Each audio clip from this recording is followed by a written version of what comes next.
آئیے سب سے پہلے ہم اور آپ مل کر انتہائی عقیدت و محبت کے ساتھ گنبد خضرا میں آرام فرمانے والے آقا حضور رحمت عالم نور مجسم دائی حلیمہ کے حلیم امت کے غمخوار ہم غریبوں کے غم گسار نائب پروردگار حضور شہنشاہ مدینہ سرور قلب و جگر و سینہ فیض گنجینہ اور جن کا خوشبودار ہے مقدس پسینہ، ایسا خوشبودار کہ میرے امام نے کہا ان کی مہک نے دل کے غنچے کھلا دیے ہیں، ان کی مہک نے دل کے غنچے کھلا دیے ہیں، جس راہ چل دیے ہیں کوچے بسا دیے ہیں، یعنی جناب احمد مجتبیٰ محمد مصطفیٰ صلی اللہ تعالی علیہ وسلم کی بارگاہ مقدسہ میں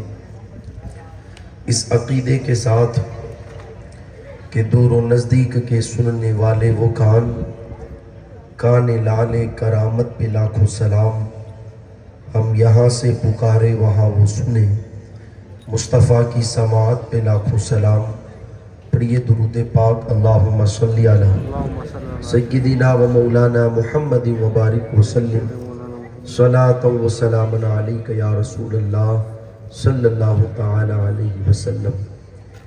اللہ تعالیٰ کا بے پناہ احسان و کرم کہ اس پروردگار عالم نے اپنی خاص توفیق سے ہم اور آپ تمامی لوگوں کو آج یہاں اپنے اور اپنے پیارے حبیب صلی اللہ تعالی علیہ وسلم کے پاکیزہ ذکر کے حوالے سے یہاں حاضر ہونے کی توفیق عطا فرمائی۔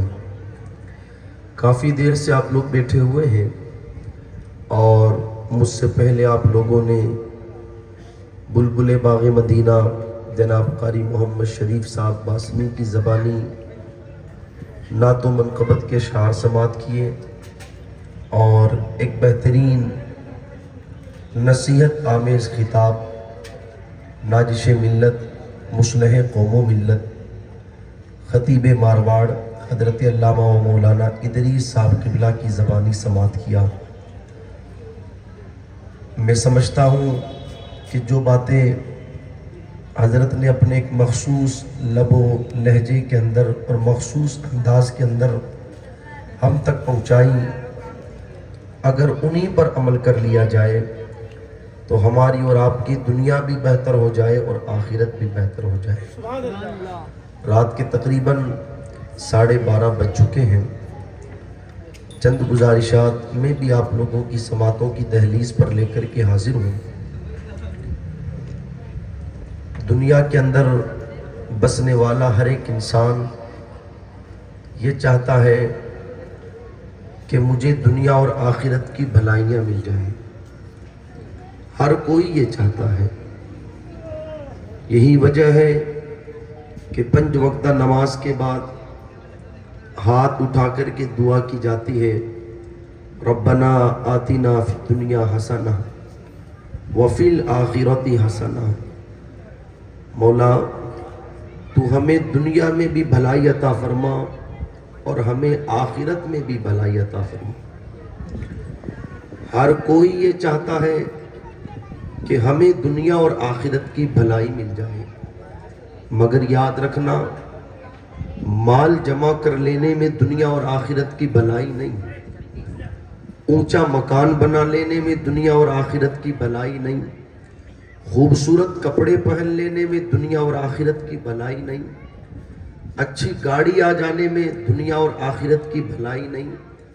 کس چیز میں دنیا اور آخرت کی بھلائی ہے تو آؤ کسی اور سے نہ پوچھیں، بلکہ چلے اس چوکھٹ کے اوپر کہ اللہ کی سرتابہ قدم شان ہے یہ، انسان نہیں انسان، وہ انسان ہے یہ، قرآن تو ایمان بتاتا ہے انہیں، ایمان یہ کہتا ہے میری جان ہے یہ۔ اس بارگاہ میں چلیں کہ صرف ہم اور آپ ہی نہیں بلکہ صحابہ کرام رضوان اللہ تعالیٰ علیہ مجمعین کو اگر کوئی بھی مسئلہ درپیش ہوتا تو وہ کہیں اور نہیں جاتے بلکہ مصطفیٰ جان رحمت کی چوکھٹ پر چلے آتے، حتیٰ کہ آپ صحابہ کی زندگی اٹھا کر کے پڑھیں تو آپ کو پتہ چلے گا اگر کوئی بیمار بھی ہوتا تو کہیں اور نہیں جاتا، حضور کی چوکھٹ پر چلا آتا۔ کسی کی آنکھ میں درد ہے، کسی کے ہاتھ میں درد ہے، کسی کے پاؤں میں درد ہے، صحابہ کہیں اور نہیں جاتے، حضور کی چوکھٹ پر چلے آتے اور وہاں سے اپنے مسائل کا حل تلاش کیا کرتے تھے۔ ایک خاتون اپنے 10-12 سال کے بچے کو لے کر کے حضور علیہ السلام کی بارگاہ میں حاضر ہوئی اور عرض کرنے لگی، یا رسول اللہ علیہ السلام، یہ میرا ایک بیٹا ہے اور بڑی دعاؤں کے بعد مجھے یہ بیٹا ملا ہے، مگر اس بیٹے کی کیفیت یہ ہے کہ عمر اس کی 10 سال کی ہو گئی مگر یہ میرا بیٹا بولتا نہیں۔ حضور علیہ السلام نے یہ نہیں کہا کہ تیرا بیٹا نہیں بولتا تو میں کیا کروں، جا کہیں اور لے جا، کسی ڈاکٹر کے پاس لے جا کر کے اس کا علاج کروا، نہیں، بلکہ حضور علیہ السلام نے اس بچے کو اپنے سامنے بٹھایا اور ارشاد فرمایا، بیٹا من انا من انا من انا، بتا میں کون ہوں، بتا میں کون ہوں۔ جو بچہ 10-12 سال نہ بول سکا، جب حضور نے پوچھا میں کون ہوں تو کہنے لگا الصلاۃ والسلام علیک یا رسول اللہ، الصلاۃ والسلام علیک یا حبیب اللہ۔ کسی کہنے والے نے کہا یار ایسے کیسے ہو گیا کہ جو 10-12 سال نہ بول سکا حضور کے کہنے پر بول پڑا؟ میں نے کہا یہ بارگاہ مصطفیٰ جان رحمت صلی اللہ تعالیٰ علیہ وسلم کی بارگاہ ہے، یہاں پر یہ تو انسان ہے، انسان، زبان نہیں تھی، حضور نے بلوایا تو بول پڑا۔ مصطفیٰ جان رحمت کی چوکھٹ تو وہ چوکھٹ ہے کہ جہاں پر بے جان کنکر بھی بول پڑتے ہیں۔ مٹھی ابو جہل کی رہتی ہے، قبضہ ابو جہل کا رہتا ہے، مگر جب مٹھی کو کان کے قریب ابو جہل کرتا ہے تو اس مٹھی سے بھی آواز کنکروں کی یہی آتی ہے، الصلاۃ والسلام علیک یا رسول اللہ۔ تو عرض یہ کرنا چاہتا ہوں، اس بارگاہ میں چل کر کے حضور علیہ السلام سے پوچھے، یا رسول اللہ علیہ السلام، ہر کوئی دنیا اور آخرت کی بھلائی چاہتا ہے، آپ بتائیں نہ مال کمانے کے اندر دنیا اور آخرت کی بھلائی ہے، نہ مکان عالیشان بنا لینے میں دنیا اور آخرت کی بھلائی ہے، نہ اچھے کپڑے پہن لینے میں دنیا اور آخرت کی بھلائی ہے، نہ اچھی گاڑی لے آنے میں دنیا اور آخرت کی بھلائی ہے۔ آخر آپ بتائیں کس چیز کے اندر دنیا اور آخرت کی بھلائی ہے؟ میرے آقا صلی اللہ تعالیٰ علیہ وسلم ارشاد فرماتے ہیں، جس بندے کو 4 چیزیں مل گئی اسے دنیا اور آخرت کی بھلائی مل گئی۔ میرے آقا علیہ السلام کیا ارشاد فرماتے ہیں، جسے 4 چیزیں مل گئی اسے دنیا اور آخرت کی بھلائی مل گئی۔ پوچھا گیا یا رسول اللہ علیہ السلام وہ 4 چیزیں کون سی ہیں؟ آقا ارشاد فرماتے نمبر 1 ذکر کرنے والی زبان۔ کیا فرماتے ہیں؟ ذکر کرنے والی، بولو تو صحیح۔ میں سمجھ سکتا ہوں کہ یہ جو وقت ہے اس میں تقریریں سنی کم جاتی ہے اور کھائی زیادہ جاتی ہے۔ 12 بجنے کے بعد تقریریں شروع نہیں ہوتی، جلسے پورے ہو جاتے ہیں، لیکن خیر کوئی لمبی چوڑی بات مجھے نہیں کرنی، بس یہ جو حدیث مبارکہ میں آپ کے سامنے پڑھنے لگا ہوں بس اسی کے تناظر میں چند باتیں عرض کر کے اپنی بات مکمل کروں گا۔ حضور علیہ السلام نے ارشاد فرمایا 4 چیزیں جسے مل گئی اسے دنیا اور آخرت کی بھلائی مل گئی۔ نمبر 1 ذکر کرنے والی زبان۔ کون سی زبان؟ ذکر کرنے والی زبان۔ زبان ہمارے پاس بھی ہے مگر ہماری زبان گالیاں بکنے والی، جھوٹ بولنے والی، غیبت کرنے والی، چغلی کرنے والی، لوگوں کا دل دکھانے والی، لوگوں کو برا بھلا کہنے والی، مگر میرے آقا ارشاد فرماتے جسے ذکر کرنے والی زبان مل گئی اسے دنیا اور آخرت کی بھلائی مل گئی۔ بڑے خوش قسمت ہیں وہ لوگ کہ جنہوں نے اپنی زبان کو اللہ رسول کے ذکر میں لگائے رکھا۔ میرے آقا علیہ السلام ارشاد فرماتے جو زبان اور جو بندہ اللہ کا ذکر کرتا رہتا ہے، میرے آقا فرماتے ہیں وہ زندہ ہے، اور جو خدا کا ذکر نہیں کرتا اگرچہ وہ چلتا پھرتا ہو، کھاتا پیتا ہو، مگر وہ مردہ ہے۔ میرے آقا علیہ السلام ارشاد فرماتے جب کوئی بندہ اللہ کا ذکر کرتا ہے تو پروردگار عالم اس ذکر کرنے والے پر فخر فرماتا ہے۔ خدا کا ذکر کرنے والے کی بڑی فضیلت مصطفیٰ جان رحمت صلی اللہ تعالیٰ علیہ وسلم نے بیان فرمائی۔ یہ اللہ نے ہمیں جو زبان عطا فرمائی ہے یہ اللہ کی بہت بڑی نعمت ہے. یہ زبان اللہ نے اس لیے نہیں دی کہ اس زبان سے ہم کسی کو گالی دے دیں. آپ دیکھیں کتنے افسوس کی بات، صبح سے شام تک انسان اس زبان سے کوئی 50 گالیاں نکالتا ہے. اب تو اللہ حفاظت فرمائے، گالیاں اس طرح لوگوں کی زبانوں پر آنے لگی کہ گالی دینے کا موقع ہے ہی نہیں. حالانکہ موقع تو ویسے ہوتا ہی نہیں ہے، مگر کوئی بات ہے ہی نہیں، مگر بیٹھے بیٹھے کسی کو کوئی بات بھی بتا رہا ہے تو اس بات کے بتانے میں 2-4 گالیاں بندہ اپنی زبان سے نکال دیتا ہے. اور آپ دیکھیں کتنے افسوس کی بات، باپ گالی دے رہا ہے اپنی اولاد کو، شوہر گالی دے رہا ہے اپنی بیوی کو، بھائی گالی دے رہا ہے اپنے بھائی کو، اپنی بہن کو، اولاد گالی دے رہی ہے اپنے ماں باپ کو. میرے آقا علیہ الصلوۃ والسلام ارشاد فرماتے، صحابہ ایک وقت ایسا آئے گا کہ لوگ اپنے ماں باپ کو گالی دیں گے. صحابہ نے پوچھا یا رسول اللہ علیہ الصلوۃ والسلام کیا ایسا بھی ہوگا؟ کون بدبخت ہوگا وہ جو اپنے ماں باپ کو گالی دے گا؟ میرے آقا علیہ الصلوۃ والسلام ارشاد فرماتے ہیں، حقیقت حالانکہ وہ بظاہر تو اپنے ماں باپ کو گالی نہیں دیں گے، دوسروں کے ماں باپ کو گالی دیں گے، مگر انہیں خبر نہیں ہوگی کہ وہ گالی پلٹ کر کے ان کے ماں باپ کی طرف جا رہی ہے. میں پوچھنا چاہتا ہوں، کچھ تو دوسروں کے ماں باپ کو گالیاں دے کر کے اپنے ماں باپ کو گالیاں دلواتے ہیں، اور کچھ ڈائریکٹ اپنے ماں باپ کو گالیاں دیتے ہیں. کوئی بیوی کو گالی دے رہا ہے، کوئی بھائی کو گالی دے رہا ہے، کوئی بہن کو گالی دے رہا ہے. شام کو کما کر کے جناب گھر پر آئے، ادھر سیٹھ نے کچھ برا بھلا کہہ دیا ہوگا، پورے دن کا غصہ چڑھا ہوا، اور آ کر کے بیٹے نے چند روپیہ باپ سے سوال کیا، چند روپیے کا مطالبہ کیا، تو پیسہ دینے کے بجائے باپ اپنی اولاد کو گالی دیتا ہے. یار اولاد گالیاں دینے کے لیے نہیں ہوتی، اولاد تو محبت کرنے کے لیے ہوتی ہے. بیویاں گالیاں دینے کے لیے نہیں ہوتی، بیوی تو محبت کرنے کے لیے ہوتی ہے. ماں باپ گالی دینے کے لیے نہیں ہوتے، ماں باپ کو عزت کرنے کے لیے ہوتے ہیں. جس مذہب کے ہم ماننے والے ہیں، ہمارا مذہب ہمیں گالی دینا نہیں سکھاتا، بلکہ ہمارا مذہب تو ہمیں لوگوں کو دعائیں دینا سکھاتا ہے. میرے آقا علیہ الصلوۃ والسلام ارشاد فرماتے، لوگوں اگر تمہیں لوگوں کے درمیان پھیلانا ہو تو گالی کو نہ پھیلایا جائے، بلکہ افشوا السلام، سلام کو پھیلایا جائے، سلام کو عام کیا جائے. آپ دیکھیں ہمارا مذہب دعائیں دینے کا مذہب ہے، اور دعا دینے کا سب سے بہتر طریقہ ہے بندہ لوگوں کو سلام کرے، لوگوں کو سلام کرے. یہ سلام ہے کہ یہ لوگوں کے لیے سلامتی کی دعا ہے.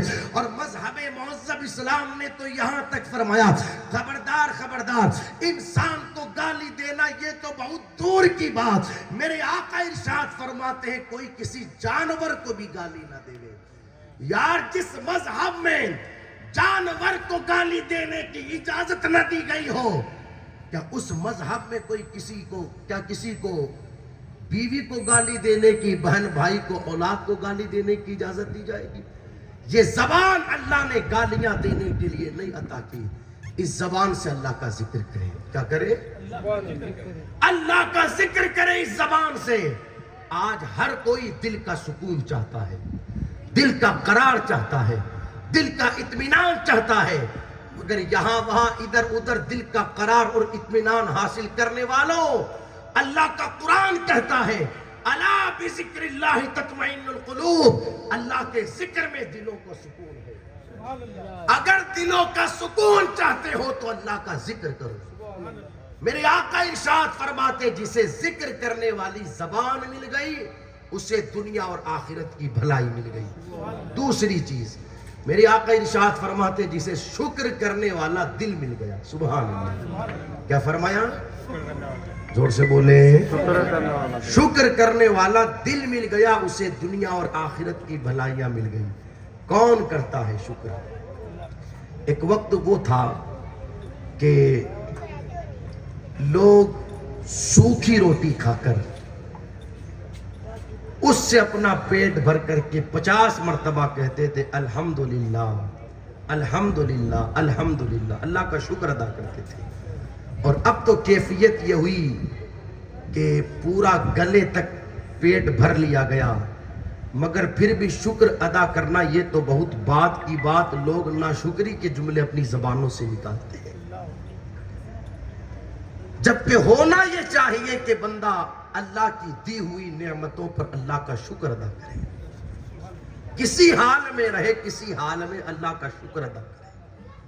سرکار غوث اعظم رضی اللہ تعالیٰ عنہ درسگاہ میں بیٹھے ہیں، سامنے شاگرد ہیں، کسی نے آ کر کے خبر دی سرکار وہ جو آپ کا سامان آنے والا تھا سمندری جہاز کے ذریعے، خبر ملی ہے کہ جہاز ڈوب گیا اور سامان بھی سارا برباد ہو گیا۔ غوث پاک کہتے ہیں الحمدللہ۔ کیا کہتے ہیں؟ الحمدللہ۔ پھر تھوڑی دیر کے بعد آ کر کے کسی نے خبر دی سرکار وہ جو اطلاع دی گئی نا آپ کو کہ سامان غرق ہو گیا، جہاز ڈوب گیا، وہ آپ کا جہاز نہیں تھا، وہ کسی اور کا تھا۔ آپ کا سامان تو سلامتی کے ساتھ کنارے لگ گیا ہے۔ غوث پاک کہتے ہیں الحمدللہ۔ جب درسگاہ مکمل ہو گئی تو شاگردوں نے پوچھا سرکار بات سمجھ میں نہ آئی، سامان کے ڈوبنے کی خبر دی گئی تب بھی کہا الحمدللہ، اور جہاز کے کنارے لگنے کی خبر دی گئی تب بھی کہا الحمدللہ۔ ارشاد فرماتے ہیں سامان ڈوبا تب بھی عبد القادر جیلانی نے اللہ کا شکر ادا کیا، اس لیے کہ سامان ملا ہے اللہ کی طرف سے، اور وہ ڈوب گیا ہے تو یہ بھی پروردگار عالم ہی کی طرف سے ہے۔ پھر مجھے خبر دی گئی کہ سامان کنارے لگ گیا تو یہ بھی رب تبارک و تعالیٰ ہی کی طرف سے ہے۔ انسان کی ذمہ داری بنتی ہے کہ وہ کسی بھی حال میں رہے اللہ کا شکر ادا کرتا رہے۔ کیا کرتا رہے؟ فرمایا گیا جسے شکر کرنے والا دل مل گیا اسے دنیا اور آخرت کی بھلائی مل گئی۔ تیسری چیز فرماتے جسے مصیبتوں پر صبر کرنے والا بدن مل گیا، مصیبتوں میں صبر کرنے والا بدن مل گیا اسے دنیا اور آخرت کی بھلائی مل گئی۔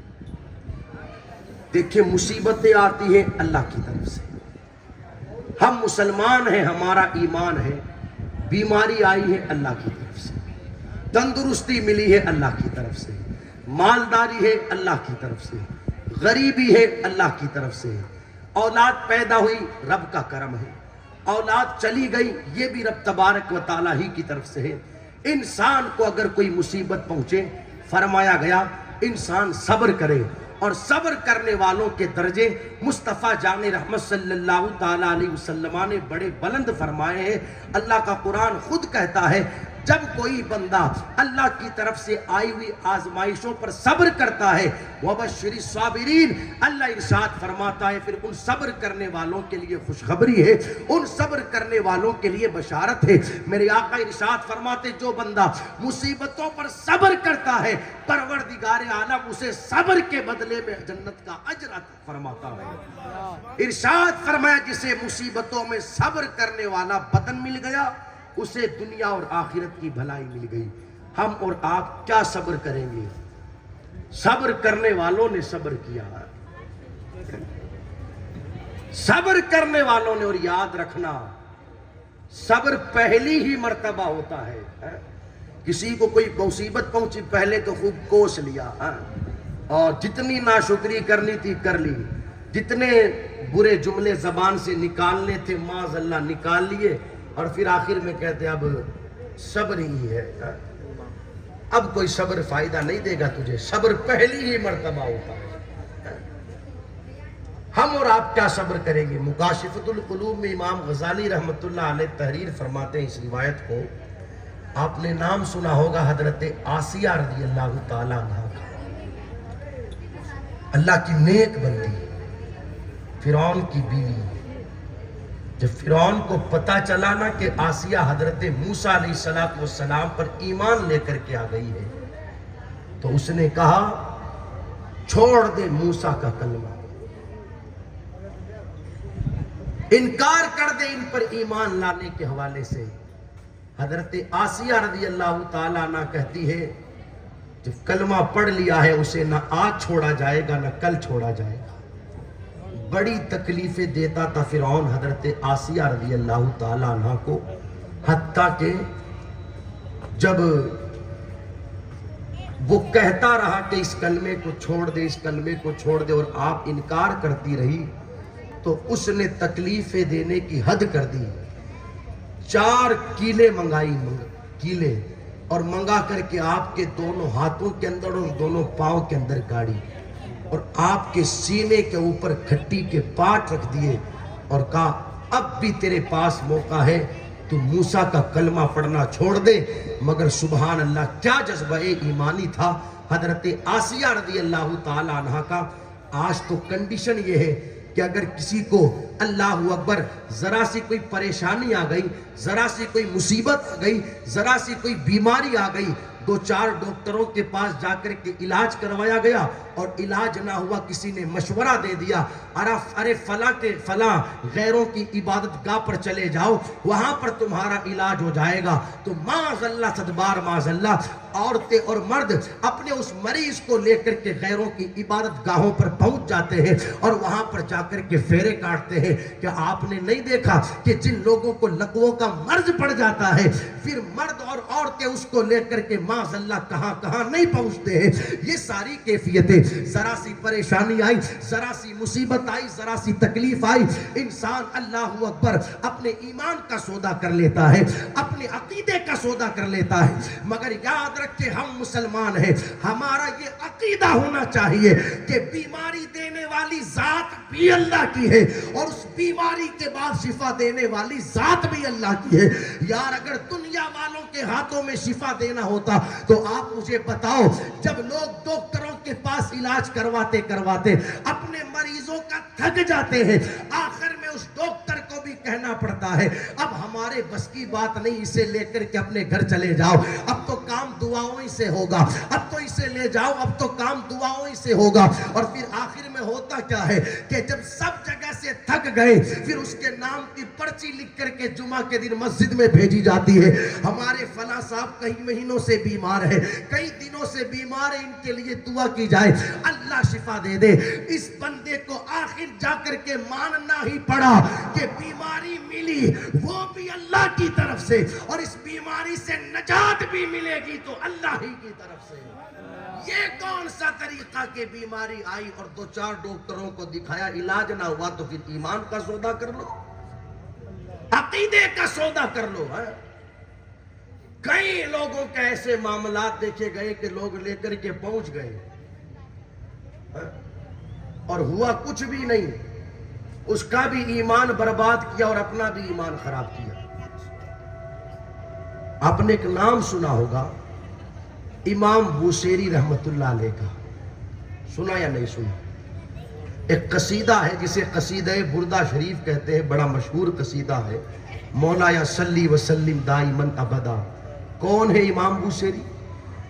12 سالوں تک بیمار رہے، تقریباً 12 سالوں تک، اور مرض کون سا تھا؟ یہی لقوے کا۔ 12 سالوں تک ڈاکٹروں نے کہہ دیا لا علاج، حکیموں نے طبیبوں نے کہہ دیا علاج نہیں ہونا، لے جاؤ۔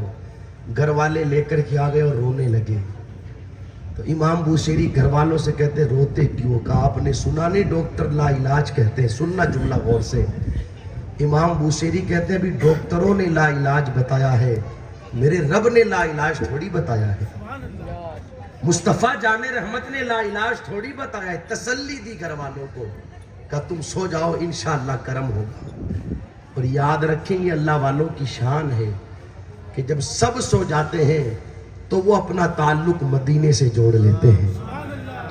یہ تو ہم اور آپ ہیں کہ جب سب سو جاتے ہیں تو فلمیں دیکھتے ہیں، جب سب سو جاتے ہیں تو گانے سنتے ہیں، جب سب سو جاتے ہیں تو واٹس ایپوں پر غیر محرم عورتوں سے باتیں کرتے ہیں، جب سب سو جاتے ہیں تو فیس بکوں پر گندی تصویریں دیکھتے ہیں۔ مگر اللہ والوں کی شان یہ ہے جب سب سو جاتے ہیں تو وہ اپنا تعلق اللہ رسول سے جوڑ لیتے ہیں۔ امام بوصیری نے گھر والوں کو سلا دیا اور سلانے کے بعد اپنا تعلق مدینے سے جوڑ لیا، نبی کی نعت پڑھنا شروع کی، یہی مولا یا صلی وسلم دائماً ابدا علی حبیبک خیر الخلق کلہم۔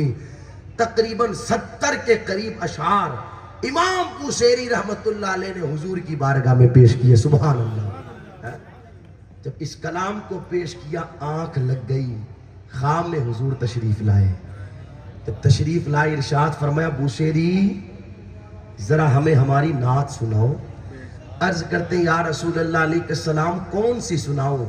آج تک کئی نعتیں لکھی ہیں، کئی نعتیں پڑھی ہیں، آقا فرماتے بھی جو تھوڑی دیر پہلے سنا رہے تھے وہی پھر سے سناؤ.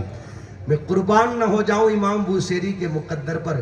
یار اگر آج منبر پر پیر صاحب بیٹھے ہوں اور کسی شاعر صاحب سے کہہ دے ذرا اس شعر کو دوبارہ پڑھیے گا یا کسی کلام کی فرمائش کر دے تو 5 دن تک تو وہ پھولا نہیں سماتا اور اس شارٹ کو اس ٹکڑے کو کاٹ کر کے سوشل میڈیا پر ڈالتا ہے. فلاں پیر صاحب کی فرمائش, فلاں پیر صاحب کی, فلاں صاحب کی فرمائش ہوتا ہے یا نہیں ہوتا.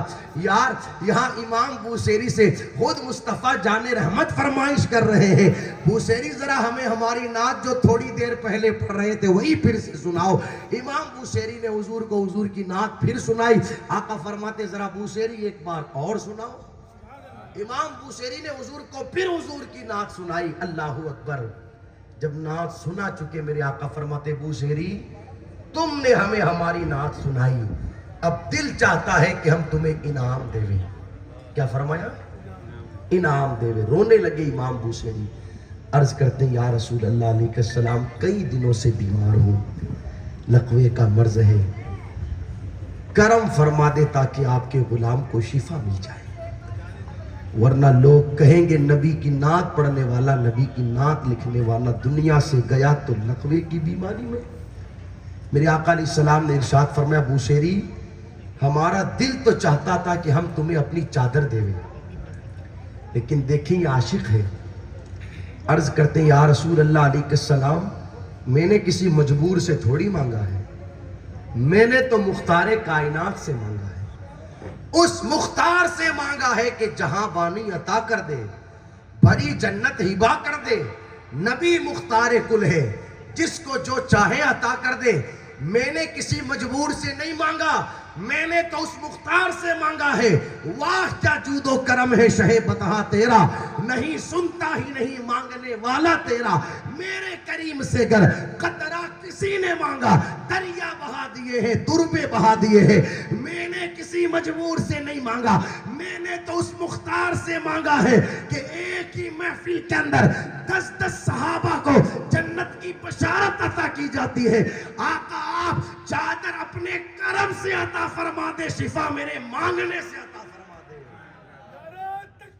نعرہ تکبیر, نعرہ رسالت, عظمت مصطفیٰ. میں نے کسی مجبور سے نہیں مانگا, میں نے تو مختار کائنات سے مانگا ہے. چادر اپنے کرم سے دے دے, شفا میرے مانگنے سے دے دے. حضور علیہ السلام نے اپنی چادر بھی عطا کی اور اپنا مبارک ہاتھ امام بوصیری کے بدن پر پھیرنا شروع کیا. سبحان اللہ. ہاتھ لگتا جاتا, امام بوصیری کو شفا ملتی جاتی. جب صبح ہوئی دیکھا تو سرہانے وہ مبارک چادر موجود جو خواب میں حضور نے عطا فرمائی تھی. یہ بھی میرے نبی کا معجزہ ہے کہ اگر کسی کے خواب میں حضور علیہ السلام تشریف لائے اور کسی کو کچھ دیوے تو بیدار ہونے کے بعد وہ چیز موجود رہتی ہے. سمجھ رہے ہیں آپ میری بات؟ اگر کوئی اور ہمارے خواب میں آئے, جیسے کوئی صاحب کسی کے خواب میں آ کر کے انہوں نے 5 لاکھ روپیہ دیا تو بیدار ہونے کے بعد 5 روپیہ بھی ہاتھ میں نہیں رہے گا. مگر حضور علیہ السلام کسی کے خواب میں تشریف لائے اور آپ نے کسی کو کچھ عطا کیا تو بیدار ہونے کے بعد وہ چیز موجود رہتی ہے. صبح امام بوصیری بیدار ہوئے تو قریب چادر پڑی تھی, اس چادر کو اپنے کاندھے پر رکھا اور دل نے کہا بوصیری اب تو شفا مل گئی ہے, چلو فجر کی نماز پڑھنے کے لیے چلتے ہیں. سبحان اللہ. کئی سالوں کے بعد امام بوصیری چلے ہیں, سامنے سے ایک اللہ والے تشریف لا رہے تھے. انہوں نے کہا بوصیری ذرا ہمیں بھی نبی کی نعت سناؤ نا. کہا کون سی سناؤں, آج تک کئی نعتیں پڑھی ہیں, کئی نعتیں لکھی ہیں. کہا وہی سناؤ جو رات کو خواب میں حضور کو سنا رہے تھے. امام بوصیری کہتے تم کو کیسے پتا چلا کہ خواب میں حضور کو حضور کی نعت سنائی جا رہی تھی؟ کہتے جب تم نعت سنا رہے تھے تو صرف حضور علیہ السلام ہی نہیں سن رہے تھے, سارے صحابہ بھی سن رہے تھے، اللہ کے سارے ولی بھی سن رہے تھے۔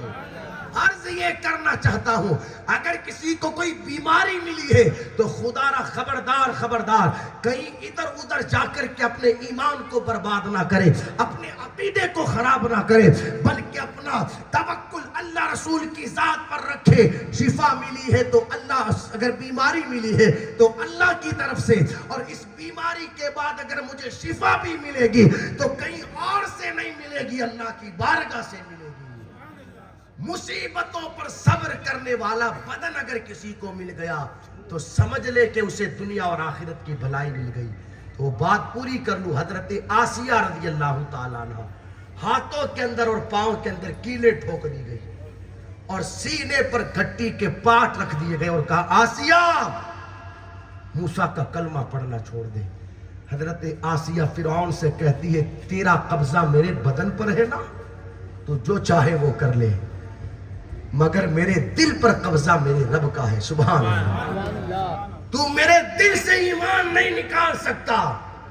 ادھر سے حضرت موسیٰ علیہ السلام کا گزر ہوا، جب یہ منظر دیکھا نا تو ارشاد فرمایا آسیہ تو نے وہ کام کیا ہے کہ تجھ سے تیرا رب راضی ہو گیا ہے، مانگ خدا کی بارگاہ میں تو کیا مانگتی ہے تجھے عطا کیا جائے گا۔ حضرت آسیہ رضی اللہ تعالیٰ عنہ عرض کرتی ہے مولا کریم تیری رحمتوں کا صدقہ تو مجھے جنت میں محل عطا کر دے۔ پروردگار عالم نے حضرت آسیہ کو جنت میں محل عطا کر دیا، اور اسی تکلیف کے عالم میں حضرت آسیہ نے زمین پر رہتے رہتے جنت میں اپنے محل کا نظارہ کر لیا۔ مصیبتوں پر صبر کرنے والا بدن اگر کسی کو مل گیا، آپ دیکھیں نا یار، صرف ہم کربلا کربلا کربلا کربلا کرتے، کربلا ہے کیا؟ مکمل صبر کا نام کربلا ہے۔ ایک نہیں، دو نہیں، 10 نہیں، 5 نہیں، 20 نہیں، 72 لاشیں خیمے کے باہر، اگر پھر بھی صبر کا دامن ہاتھ سے جانے نہ دیا۔ اب اگر کسی گھر میں ایک انتقال ہو جائے تو کئی بار تو خواتین ایسے ایسے جملے اپنی زبان سے نکال دیتی ہے کہ ایمان تک نہیں بچتا، ایسے روتی ہے۔ یعنی اگر کسی جوان کا انتقال ہو گیا تو عورتیں اس طرح روتی ہے، اس طرح زبان سے جملے نکالتی ہے کہ معاذ اللہ صدبار معاذ اللہ، اللہ تو نے ان چھوٹے چھوٹے بچوں کی طرف بھی نہیں دیکھا۔ خدا کی ذات پر اعتراض، کیا میرا ہی بیٹا ملا تھا؟ کیا میرا ہی بھائی ملا تھا؟ کیا میرا ہی شوہر ملا تھا؟ یہ وہ جملے ہیں جو خدا کی ذات پر اعتراض کرتے ہیں، اور ان جملوں کی بنیاد پر بندے کو پتہ بھی نہیں چل پاتا، اس کے سینے سے اس کا ایمان چلا جاتا ہے۔ رب کی امانت ہے، رب نے لے لی، اب اس میں بے صبری کرنا اور ناشکری کے اور کفری جملے اپنی زبان سے نکالنا، یہ کون سا طریقہ ہے؟ مصیبتوں پر صبر کرے صبر۔ چوتھی چیز اور آخری چیز، 3 چیزیں ہو گئی، ذکر کرنے والی زبان، شکر کرنے والا دل، مصیبتوں پر صبر کرنے والا بدن، اور چوتھی چیز میرے آقا فرماتے ہیں نیک بیوی۔ کیا فرماتے ہیں؟ نیک بیوی۔ یہ 4 چیزیں کسی کو مل گئی تو سمجھ لے کہ دنیا اور آخرت کی بھلائی مل گئی۔ نیک بیوی کا مل جانا اللہ کی بہت بڑی نعمت ہے۔ شوہر کے لیے نیک بیوی بہت بڑی نعمت، اور بیوی کے لیے نیک شوہر بہت بڑی نعمت۔ لیکن اب تو کنڈیشن یہ ہے کہ نیکوں کو تو پسند ہی نہیں کیا جاتا۔ اگر کسی کی منگنی ہو گئی ہے تو پہلے یہ پوچھا جاتا ہے لڑکا داڑھی والا تو نہیں، کرتا پجامہ تو نہیں پہنتا، وہ امامہ شریف تو نہیں لگاتا۔ کئی منگنیاں اس چکر میں ٹوٹ گئی، یا تو داڑھی رکھ یا پھر منگنی رکھ، یا تو کرتا پجامہ پہن یا پھر منگنی رکھ۔ اگر داڑھی والا رہے گا تو منگنی توڑ دی جائے گی۔ ٹوٹ گئی کئی منگنیاں، یعنی چوریاں کرنے والا ہو یہ تو گوارا ہے، ڈکیتی ڈالنے والا ہو یہ تو گوارا ہے، راتوں کو 2-2 3-3 بجے تک آوارہ گردی کرنے والا ہو یہ تو گوارا ہے، نشیڑی ہو جواری ہو یہ تو گوارا ہے، مگر حضور کی سنتوں پر عمل کرنے والا ہو معاذ اللہ صدبار معاذ اللہ یہ پسند نہیں۔ یاد رکھنا حضور علیہ السلام کی سنتوں پر عمل کرنے والا شوہر جتنی خوشیاں اپنی بیوی کو دے سکتا ہے، بڑی ذمہ داری سے کہہ سکتا ہوں اتنی خوشیاں کوئی آوارہ نہیں دے سکتا کسی بیوی کو۔ حضور علیہ السلام کی سنتوں پر عمل کرنے والا جتنی محبت بیوی سے کرتا ہے اتنی محبت کوئی اور نہیں کر سکتا۔ میرے آقا ارشاد فرماتے جسے نیک بیوی مل گئی یوں سمجھ لے کہ اسے دنیا اور آخرت کی بھلائی۔ دیکھو بیوی کے لیے شوہر کا نیک ہونا اور شوہر کے لیے بیوی کا نیک ہونا یہ اللہ کی بہت بڑی نعمت۔ زندگی سکون سے اسی وقت گزرے گی جب دونوں ایک دوسرے کے حقوق کا خیال رکھیں۔ قرآن و حدیث کے اندر اللہ اور اس کے پیارے رسول صلی اللہ تعالیٰ علیہ وسلم نے نیک بیوی کی کئی ساری صفتیں بیان کی ہیں کہ جو نیک بیوی ہوگی اس میں یہ صفتیں ہوگی۔ ان صفتوں میں سے ایک صفت میرے آقا علیہ السلام نے یہ بیان فرمائی، نیک بیوی کی صفت یہ ہے وہ اللہ رسول کی بھی فرما بردار ہوتی ہے، اپنے شوہر کی بھی فرما بردار ہوتی ہے۔ سمجھ میں آ رہی ہے میری بات؟ نیک بیوی کی ایک صفت یہ ہے وہ اللہ رسول کی بھی فرما بردار ہوتی ہے اور اپنے شوہر کی بھی فرما بردار ہوتی ہے، مگر اب تو کنڈیشن یہ ہے اللہ رسول کی فرما برداری بھی نہیں اور شوہر کی فرما برداری بھی نہیں۔ قوم کی بیٹی کو یہ تو فکر ہے کہ سیریل کی قسط نہ چھوٹ جائے، مگر اس بات کی ذرہ برابر بھی فکر نہیں کہ رب کے سجدے چھوٹ رہے ہیں۔ اس بات کی تو فکر ہے کہ سیریل نہ چلا جائے، مگر اس بات کی ذرہ برابر بھی فکر نہیں کہ میرے گھر کے اندر 10 افراد رہتے ہیں اور 10 کے 10 ہی بے نمازی ہیں۔ نیک بیوی کی میرے آقا علیہ السلام نے صفت بیان فرمائی وہ اللہ رسول کی بھی فرما بردار اور اپنے شوہر کی بھی فرما بردار۔ اور بیویاں نیک بنتی کیسے ہیں؟ جب ان کی نگاہوں کے سامنے صحابیات کا کردار ہو، جب ان کے سامنے خاتون جنت سیدہ فاطمہ الزہرا رضی اللہ تعالی عنہا کا کردار ہو، جب ان کے سامنے ماں عائشہ صدیقہ اور ماں خدیجہ الکبریٰ رضی اللہ تعالی عنہما کا کردار ہو، تب وہ اپنے آپ کو نیک بنانے کی کوشش کرے گی نا۔ مگر جن کے سامنے سیریل ہو، جن کے سامنے فلمیں ہو، خدا را وہ تو اپنے آپ کو ان جیسا بنانے کی کوشش کرے گی۔ جیسا بھی حضرت عرض کر رہے تھے یہ میک اپ کی لعنتیں یا یہ گھومنا پھرنا کھیل کود موج مستی یہ ساری چیزیں کہاں سے سیکھی جا رہی ہیں؟ انہی سیریلوں سے۔ آپ نے دیکھا ہوگا، مجھے جودھ پور کے حالات پتہ نہیں، میں تو پورے راجستھان کو نگاہوں کے سامنے رکھ کر کے بات کروں، پہلے جو بان بٹتے تھے نا شادیوں کے موقعوں پر، ان بانوں کی کیفیت یہ تھی کہ تھوڑی سی ہلدی لائی جاتی، اس میں پانی ڈالا جاتا، اس کو گیلا کرنے کے بعد محلے کی چند عورتیں آتی، بچی کو ایک جگہ بٹھا کر کے اس کے پاؤں پر اس کے ہاتھوں پر وہ ہلدی لگا دی جاتی، اس طریقے سے بان بٹتے تھے، یہ کیفیت۔ اور آج کنڈیشن کیا ہے؟ یہ سسٹم تو ختم کر دیا گیا۔ اب کنڈیشن یہ ہے کہ باضابطہ پورے منڈپ لگتے ہیں اور جس گھر میں شادی ہے اس گھر کے سارے افراد پیلے کپڑے پہنتے ہیں، اور اب ہلدیاں نہیں لگائی جاتی، اب تو کیفیت یہ ہے کہ ہزار روپے کے کیک لائے جاتے ہیں اور کیک کاٹے جاتے ہیں، اور وہاں پر موجود جتنی عورتیں ہوتی ہیں گانوں کی آوازوں پر ناچا جاتا ہے، ڈھولک کی آواز پر موج مستی کی جاتی ہے۔ جب تک ان کا دل چاہتا ہے تب تک شیطان کو خوش کیا جاتا ہے، اللہ رسول کو ناراض کیا جاتا ہے۔ کیا یہ حالات نہیں ہے؟ یہ ساری چیزیں کہاں سے سیکھی؟ انہی سیریلوں سے، انہی فلموں سے۔ یہ ولیمے والے دن جیسا کہ بھی حضرت نے کہا، اسٹیج پر لا کر کے ایک کرسی پر دلہے کو بٹھا دینا اور ایک کرسی پر دلہن کو بٹھا دینا، اور آ کر کے پھر سارے لوگوں کا ان سے ملاقات کرنا، ان کے ساتھ تصویریں کھنچوانا، یہ ساری چیزیں کہاں سے سیکھی؟ اسی طریقے سے آپ دیکھیں اللہ حفاظت فرمائے میں کس چیز کا ذکر کروں کس چیز کو چھوڑوں. جب گھر پر آتی ہے وداعیہ لے کر کے دلہنیں تو باضابطہ ان کی انٹریاں کروائی جاتی ہے گھروں کے اندر.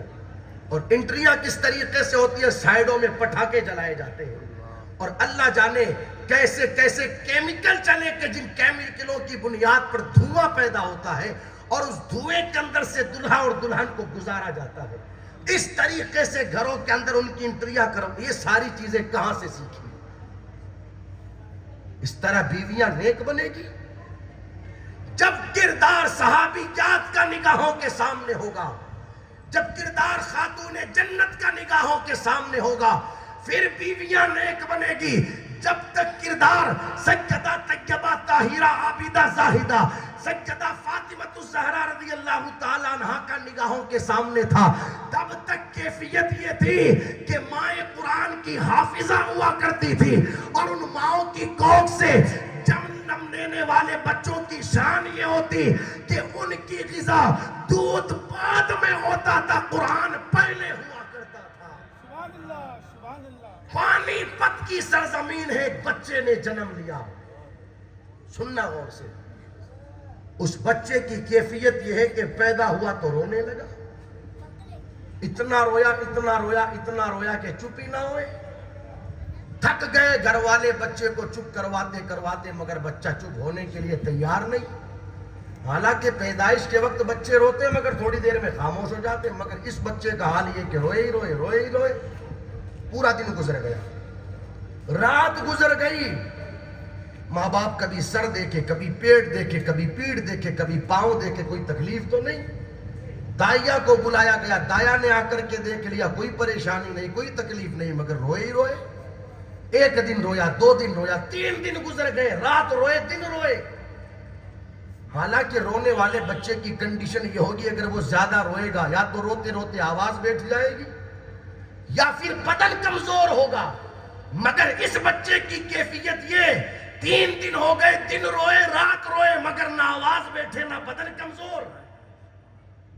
والد گرامی بڑے پریشان. رات کا وقت ہوا, سونے سے پہلے خدا کی بارگاہ میں دعا کی, مولا تیرا شکر ہے تو نے بیٹا عطا کیا, ہم سے جتنا ہو سکا ہم نے اسے خاموش کرنے کی کوشش کی مگر بیٹا چپ ہوتا ہی نہیں, تو کرم فرما دے.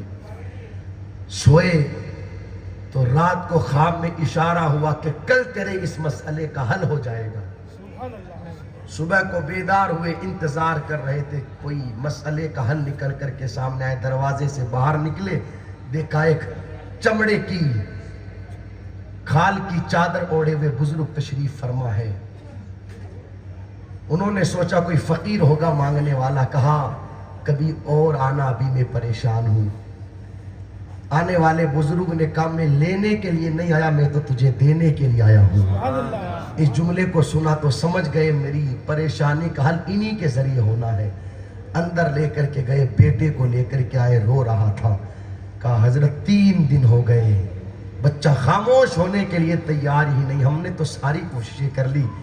ان بزرگ نے بچے کو اپنی گود میں لیا اور لینے کے بعد اس کے ایک کان میں کچھ پڑا, دوسرے کان میں کچھ پڑا, بچہ خاموش ہو گیا. سبحان اللہ. والد کے ہاتھ میں دے دیا, انہوں نے لے جا کر کے اندر پہنچا دیا. واپس پلٹ کر کے آئے, کہا حضرت بتانا پڑے گا آپ نے آخر بچے کے کان میں پڑھا کیا کہ ہماری کوششیں تھک گئی اسے خاموش کرتے کرتے, داعیہ تک گئی اسے چپ کرواتے کرواتے, مگر وہ چپ نہ ہوا. آپ نے پتہ نہیں اس کے کان میں کیا پڑا اور بچہ خاموش ہو گیا. ارشاد فرماتے کچھ نہیں پڑا, اس کے ایک کان میں قرآن کی ایک سورت پڑھی, دوسرے کان میں قرآن کی دوسری سورت پڑھی, بچہ خاموش ہو گیا. بزرگ جو تھے اس لڑکے کے والد, انہوں نے پوچھا آخر بات سمجھ میں نہ آئی کیسے یہ قرآن کی تلاوت سن کر کے خاموش ہو گیا. وہ بزرگ فرمانے لگے جو آئے تھے, کیا تمہیں پتا نہیں ان کی ماں قرآن کی حافظہ تھی. بچہ جب ماں کے شکم میں تھا تو ماں قرآن کی تلاوت کرتی تھی. ماں کے شکم میں رہتے رہتے اس بچے کی غذا قرآن کی تلاوت بھی بن گئی. آج جب بچہ پیدا ہوا, ماں نفاس کی حالت میں آ گئی, ماں نے قرآن پڑھنا بند کر دیا. یہ بچہ رو رہا تھا, تم اسے دودھ پلا پلا رہے تھے، تم اسے پانی پلا رہے تھے، تم اسے اور طریقے سے خاموش کرنا چاہتے تھے، مگر اس کو اس کی غذا نہیں مل پا رہی تھی۔ میں نے آج آ کر کے اس کے کان میں قرآن پڑھا، غذا مل گئی، بچہ خاموش ہو گیا۔ اسی بچے کو پانی پت کا تاجدار سرکار ابو علی شاہ قلندر پانی پتی کے نام سے دنیا جانتی اور پہچانتی ہے۔ میں کہنا چاہتا ہوں، جب تک کردار خاتون جنت کا نگاہوں کے سامنے تھا، اس وقت تک ماں کی کنڈیشن یہ تھی کہ بچے کی غذا دودھ بعد میں بنتا تھا، قرآن کی تلاوت پہلے بنا کرتی تھی۔ سبحان اللہ سبحان اللہ۔ یہ کیفیت تھی ماں کی، یہ تھی نیک عورتیں۔ ذمہ داری بنتی ہے ہماری خواتین کی، خدا را اپنی نگاہوں کے سامنے صحابیات کا کردار رکھیں۔ خاتون جنت سیدہ فاطمہ زہرا رضی اللہ تعالیٰ عنہ کی زندگی رکھیں۔ ایک ایک حدیث مبارکہ سن لے، بس بات پوری ہے۔ دیکھو، نکاح کے بعد میاں بیوی کی کچھ ذمہ داریاں ہوتی ہیں۔ یہ نہیں کہ شادی کے بعد دوسرے دن کمر پر ہاتھ لگا کر کے بندہ یہ سوچے ہو گیا فری ہے، جو کہتے ہیں نا ہو گئے فری۔ شادی کے بعد فری نہیں ہوتا، ذمہ داریاں بڑھ جاتی ہیں، ذمہ داریاں بڑھ جاتی ہیں۔ اور اگر ان ذمہ داریوں کو سمجھ کر کے وہ زندگی گزارے تو پھر جھگڑے نہیں ہوں گے، پھر اختلافات نہیں ہوں گے۔ میرے آقا علیہ الصلوۃ والسلام ارشاد فرماتے، شوہر کی ذمہ داری نکاح کے بعد سب سے پہلی یہ ہے، بیوی کا مہر دے۔ کیا دے؟ زور سے بولے، مہر دے۔ یہ بیوی کا حق ہے، اور وہ اس پیسے کے ذریعے جو چاہے وہ کرے۔ ہاں، اپنے لیے کپڑا لائے، مٹھائی لائے، چپل لائے، چوڑی لائے، یہ اس کا پیسہ ہے۔ پہلی ذمہ داری شوہر کی یہ ہے کہ بیوی کا مہر دے۔ حدیث مبارکہ کی روشنی میں عرض کروں، میرے آقا ارشاد فرماتے، شوہر کی ذمہ داری یہ ہے، بیوی کو کھانے کے لیے روٹی دے، پہننے کے لیے کپڑا دے، رہنے کے لیے مکان دے۔ اگر کبھی کبھار اس کی طبیعت خراب ہو جائے تو اس کا علاج کروائے۔ یہ نہیں کہ بیمار ہوئی تو کیسے ہوتا ہے۔ شوہر سوچتا ہے میں تو بیمار ہو جاؤں یہ تو چلے گا، مگر بیوی بیمار نہیں ہونی چاہیے۔ اور کسی دن اگر بیچاری بیمار ہو گئی تو پھر گالیاں دی جاتی ہے، برا بھلا کہا جاتا ہے۔ ایسا نہیں ہونا چاہیے۔ اس طریقے سے ہم انسان ہیں، وہ بھی انسان ہے۔ بیمار ہو گئی تو گالیاں نہ دی جائے، برا بھلا نہ کہا جائے، بلکہ اس کا علاج کروایا جائے۔ سمجھ رہے ہیں آپ میری بات؟ ہاں، اس کا علاج کروایا جائے۔ بلکہ میرے آقا علیہ الصلوۃ والسلام کے پیارے دیوانوں، میں نے تو شادیوں کی کئی محفلوں کے اندر لوگوں کو مشورہ دیا، خدا را ہر شوہر کی ذمہ داری بنتی ہے کہ اپنی بیوی سے ٹوٹ کر کے محبت کرے، اتنی محبت کرے، اتنی محبت کرے کہ بیوی کا خیال کسی اور کی طرف جانے ہی نہ پائے۔ سمجھ میں آ رہی ہے میری بات؟ ہاں، یہ شوہروں کی ذمہ داری ہے۔ رات اللہ نے ہمیں جو یہ عطا فرمائی ہے، اس لیے نہیں کہ ہم رات کو 12 1 بجے تک چوراہوں پر بیٹھے رہیں، یہ دکانوں کے باہر بیٹھے رہیں، موبائل چلاتے رہیں، اور بیچاری بیویاں گھروں پر انتظار کرتی رہے۔ اب جناب رات کو 1 بجے 2 بجے دوستوں کی محفلوں سے اٹھ کر کے گھر پہنچے، تب تک بیچاری سو گئی۔ اب جو رات کو 1 2 بجے سوئے گا وہ کہاں جلدی اٹھے گا؟ مگر اس بیوی کو تو جلدی اٹھنا ہے نا، اس لیے کہ بچوں کے اسکول کا ٹفن بھی تیار کرنا ہے، ناشتہ بھی تیار کرنا ہے، اور بھی کئی سارے معاملات ہیں اس کے۔ تو اب وہ بیچاری جلدی اٹھی ہے جناب، اٹھے 8 9 بجے، پھر وہی ان کا تو کام پر جانے کا ٹائم ہو گیا۔ یعنی لوگوں کے پاس اپنی بیویوں کو دینے کے لیے وقت بھی نہیں، جبکہ ہونا یہ چاہیے کہ شوہر اپنی بیوی کو، اپنے بچوں کو وقت دے۔ شام کو جب کما کر کے گھر آ جائے تو تھوڑی دیر اپنے ماں باپ کے پاس بیٹھے، تھوڑی دیر بیوی بچوں کے پاس بیٹھے۔ وہ بھی انتظار کرتے ہیں، یار کسی دن ہمارا باپ ہمارے ساتھ بیٹھ کر کے کھانا کھائے گا۔ ماں باپ انتظار کرتے ہیں کہ کسی دن بیٹا ہمارے ساتھ بیٹھ کر کے کھانا کھائے گا۔ بچے انتظار کرتے ہیں کہ ہمارا باپ ہمارے ساتھ بیٹھ کر کے کھانا کھائے گا۔ بیوی چاہتی ہے کہ کسی دن شوہر میرے ساتھ بیٹھ کر کے کھانا کھائے گا۔ مگر ہم تو آئے، آ کر کے ہاتھ منہ دھویا، کھانا کھایا اور بھاگ گئے باہر۔ ہماری ذمہ داری بنتی ہے کہ بیوی بچوں کو بھی وقت دے، ان کے بھی دل کا درد سنیں، دل کا دکھ سنیں۔ آپ دیکھیں حضور علیہ الصلوۃ والسلام کی مبارک زندگی، کہ پیغمبر اسلام صلی اللہ تعالی علیہ وسلم اپنی بیویوں سے کس قدر محبت فرماتے. کیفیت یہ تھی.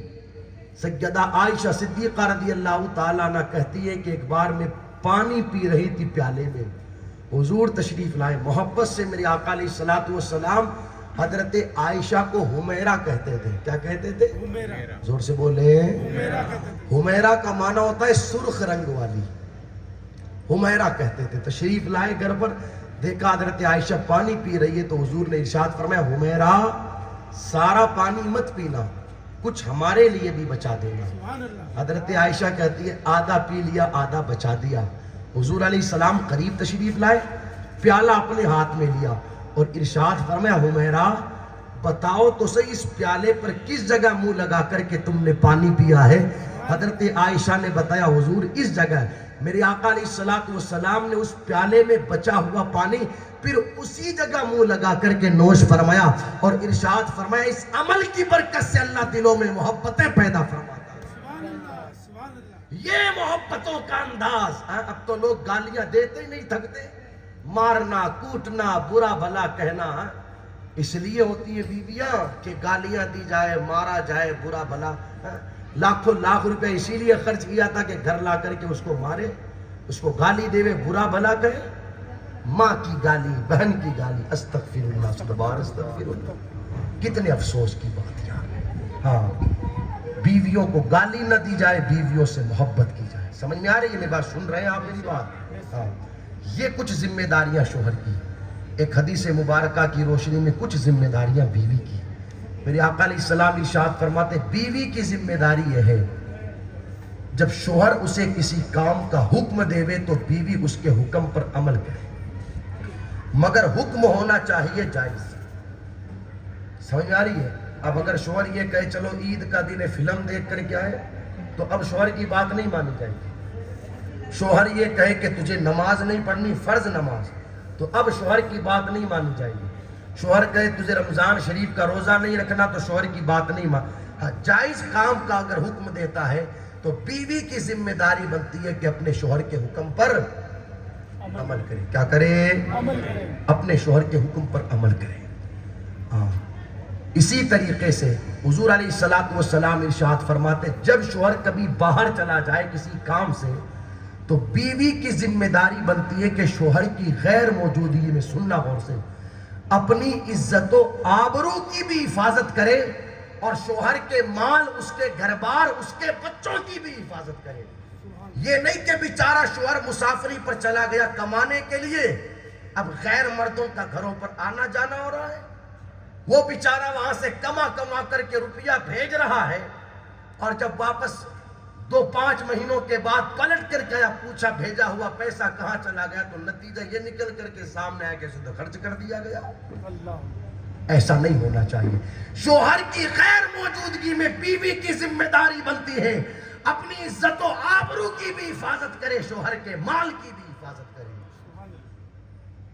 کبھی اونچی آواز میں اپنے شوہر سے بات نہ کرے, زبان درازی نہ کرے. تو دیکھیں کنڈیشن یہ ہو گئی, اگر شوہر کو 2 کلو آلو بھی لانا ہے تو 5 مرتبہ بیوی سے پوچھنا پڑتا ہے, اور وہ 10,000 کی شاپنگ بھی کر کے آ جائے تو کوئی پوچھنے والا نہیں. یہ کنڈیشن ہے.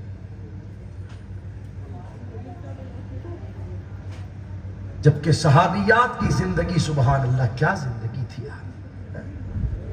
ایک مکان میں رہتے تھے, اوپر والے میں صحابی اور ان کی زوجہ, اور نیچے والے مکان میں ان کے والدین. والد کی طبیعت خراب ہو گئی, وہ جو صحابی تھے وہ کسی کام سے باہر چلے گئے تو کسی نے جا کر کے خبر دی بیٹی کو کہ تمہارا باپ نیچے بیمار ہو گیا, کم سے کم ملنے تو آ جاؤ. تو کہا ایسے کیسے آ جاؤں, میرے شوہر نے مجھ سے کہا تھا کہ جب پلٹ کر کے نہ آ جاؤں گھر سے باہر نہ جانا. اس بارے میں جا کر کے پہلے حضور سے پوچھو کہ حضور کیا کہتے ہیں. جب حضور علیہ السلام سے پوچھا گیا تو آپ نے فرمایا اس کے لیے بہتر یہ ہے کہ وہ اپنے شوہر کی بات مانے. نہیں آئی, حتیٰ کہ باپ انتقال کر گیا. پھر کسی نے کہا اب تو آجا, باپ کا انتقال ہو گیا. اس نے کہا جا کر کے پھر حضور سے پوچھو کہ حضور کیا کہتے ہیں. حضور علیہ السلام سے پوچھا گیا تو آپ نے فرمایا اس کے لیے بہتر یہ ہے کہ وہ اپنے شوہر کی بات مانے.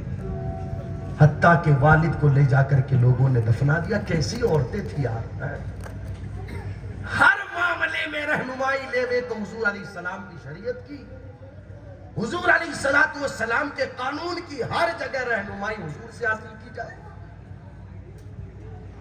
جب تک لوگوں نے رہنمائی مصطفیٰ جان رحمت صلی اللہ تعالیٰ علیہ وسلم کی بارگاہ سے لی, اللہ نے انہیں زمین پر بھی کامیابی عطا فرمائی اور مرنے کے بعد اللہ نے انہیں زمین کے اندر بھی کامیابی عطا فرمائی. سبحان اللہ, سبحان اللہ. کیسی عورتیں تھی. باپ کا انتقال ہو گیا مگر پوچھا جا رہا ہے تو کہا جا رہا ہے کہ حضور سے جا کر کے پوچھو.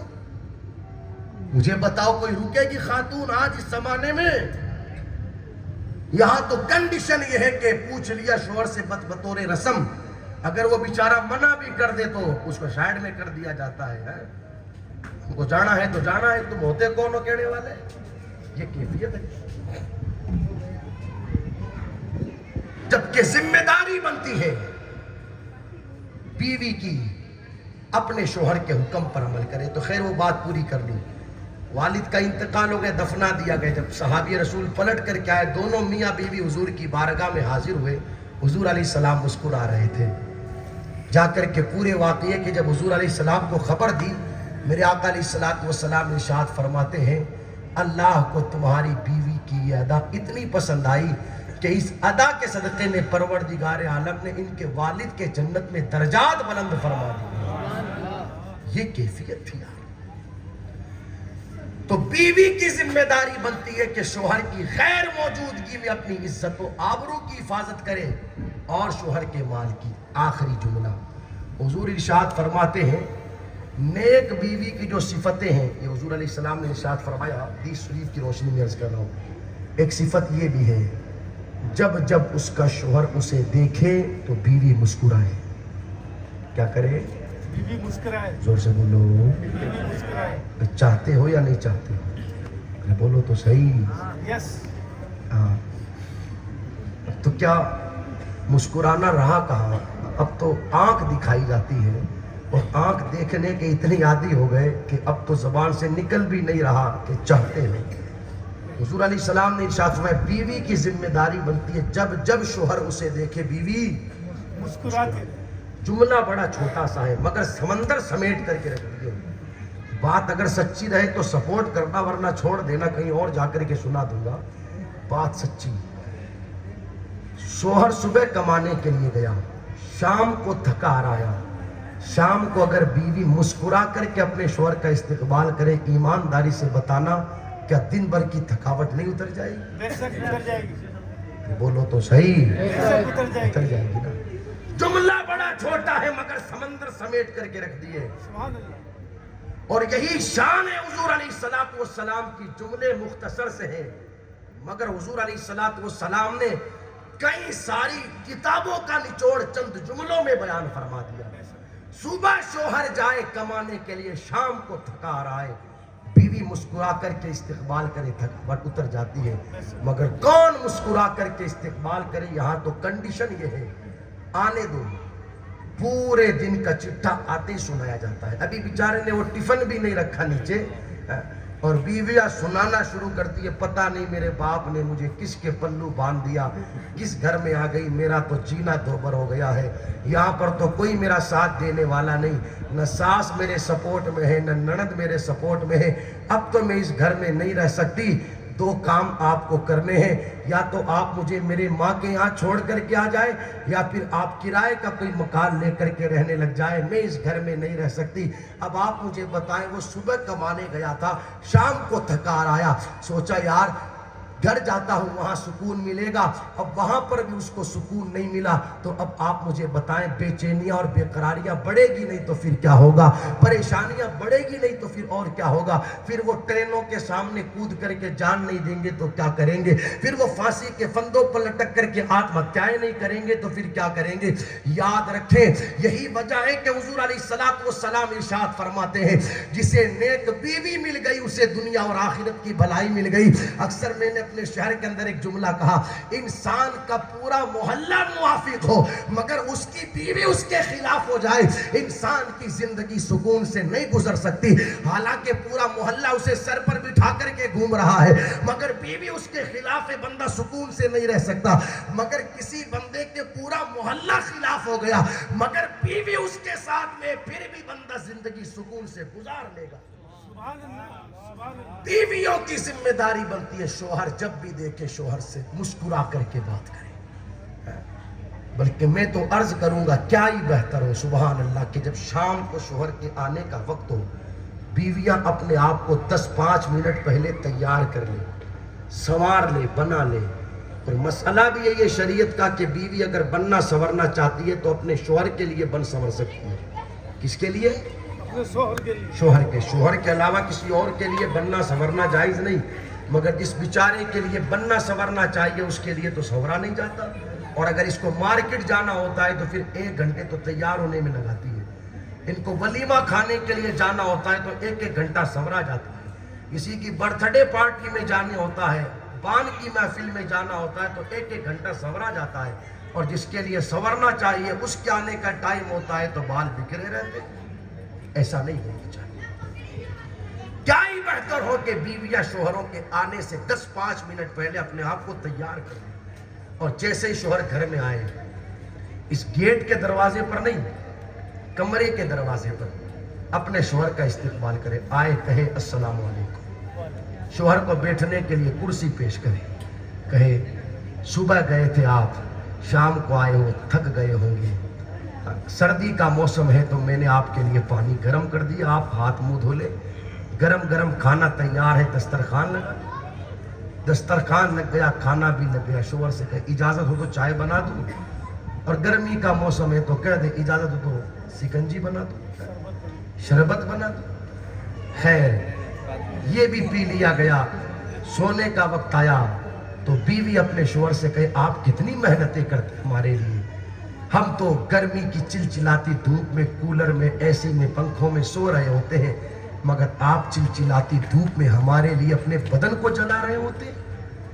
ادھر ادھر محنتیں کر رہے ہوتے، آپ ہمارے لیے کتنی دوڑ بھاگ کرتے ہیں، آپ اجازت دو تو آپ کے ہاتھ دبا دوں، آپ کے پاؤں دبا دوں، آپ کے سر میں مالش کر دوں۔ ایمانداری سے آپ مجھے بتانا اگر ایک عورت کا یہ کردار اپنے شوہر کے ساتھ ہوگا پھر گھر میں جھگڑے ہوں گے، کبھی نہیں، گھر میں اختلافات ہوں گے، نہیں ہوگی، کیا پنچایتیں بٹھانی پڑے گی، نہیں، برادریاں اکٹھی کرنی پڑے گی، کورٹ کچہریوں کے چکر کاٹنے پڑیں گے؟ نہیں۔ نتیجہ کیا نکلے گا؟